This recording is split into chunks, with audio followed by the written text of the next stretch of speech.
In Chinese culture, this majestic fish is an auspicious symbol of good fortune and a great place to store wealth. These first immigrants believed that this part of the Singapore River was where prosperity and wealth could be found. That's also why many banks and businesses started up here and eventually developed this area into our current central business district. Where once boats lined the water's edge, today the banks of Boat Quay are lined with shophouses turned into restaurants and pubs. The facades of the Boat Quay shophouses have been retained, and their unique architectural styles give the district a distinct flavor. Notice how the shophouses are of varying heights? Long ago, this signaled the owner's wealth. In other words, the higher the building, the wealthier the owner. Perhaps these traditional beliefs have extended till today.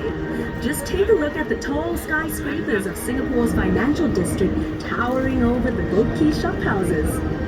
This is the perfect place for snapping pictures, so enjoy the 360-degree views and drink in Boat Quay's unique blend of traditional Asian values set against a modern and progressive backdrop. See how the shophouses form a charming contrast of Singapore's developing years against the skyline of a new Singapore. This truly is a uniquely Singapore sight. By the way, are you feeling hungry? Hawkers and their pushcarts used to line the riverbanks, selling local dishes that were cheap and delicious. A bowl of Teochew porridge cost only 10 cents. Better yet, side dishes were free of charge.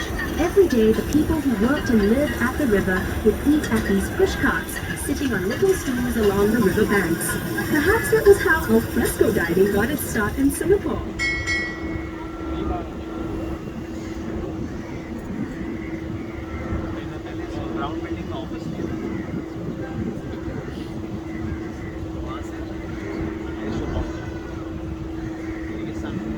Directly ahead is Kavanagh Bridge. Completed in 1869 and named after Colonel Sir William Arthur Kavanagh, Singapore's last governor, it's Singapore's only suspension bridge to have retained its intricate original form. It was manufactured in Scotland and shipped to Singapore later to be assembled. Unfortunately, the bridge was built too low and boats had to wait for low tide before they could pass. So look out and don't forget to duck as we cruise under the bridge.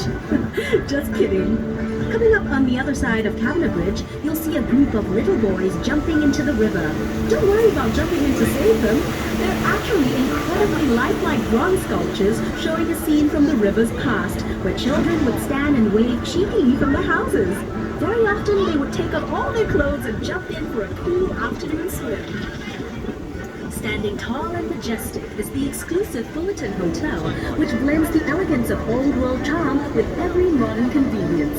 Built in 1928, lots of paper pushing went on behind the hotel's splendid columns before its glamorous makeover. Its facade is a masterpiece of neoclassical grandeur, which belies its much stuffier original occupants, the Chamber of Commerce offices and the General Post Office, from which mail was transported along the Singapore River to and from ships. Since the 1950s, this was also the site of many political campaign rallies, but even longer before that, it was occupied by Fort Fullerton, built to defend the town at the mouth of the Singapore River.